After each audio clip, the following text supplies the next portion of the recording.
বুধবার ভোরে যাত্রাবাড়ির কোনাপাড়া এলাকায় ঘটে ঘটনাটি। পশ্চিম মোমেনবাগের আড়াবাড়ি বটতলার বাসা থেকে উদ্ধার করা হয় দম্পতির মরদেহ।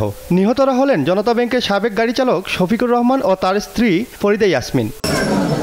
এলাকাবাসী জানান, শফিকুর ফরিদা দম্পতি পশ্চিম মোমেনবাগের আড়াবাড়ি বটতলায় নতুন একটি 4 তলা বাড়ি তৈরি করেছেন। তারা দোতলায় থাকতেন, তবে কে বা কারা ঘটনা ঘটিয়েছে সে সম্পর্কে তাদের ধারণা নেই। আসলে উনি যে প্রকৃতির লোক ছিল, ওনার ব্যক্তিগত কোনো শত্রু আছে বলে আমার মনে হয় না। মর্মান্তিক ঘটনা আমাদের এলাকায় কখনো ঘটে নাই, তো আমরা এটার দৃষ্টান্তমূলক শাস্তি চাই।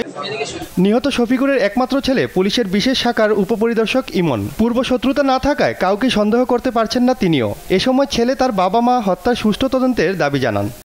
যেই করছে সে খুব ক্ষোভের সাথে করেছে, বোঝা গেছে, কিন্তু আমি সেটা এখনো পর্যন্ত আমার মাথায় ক্যাচ করতে পারছি না যে এটা কি হতে পারে। শত্রুতা বলতে আমার এখানে কিছুই। পুলিশের ওয়ারি বিভাগের উপকমিশনার মোহাম্মদ ইকবাল হোসেন জানান, এটি ডাকাতি নাকি পরিকল্পিত হত্যাকাণ্ড তা প্রাথমিকভাবে এখনো নিশ্চিত হওয়া যায়নি।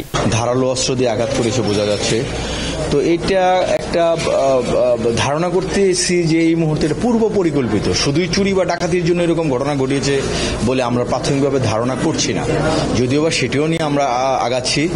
তদন্ত করলে বোঝা যাবে অ্যাকচুয়ালি কি কারণে ঘটনা।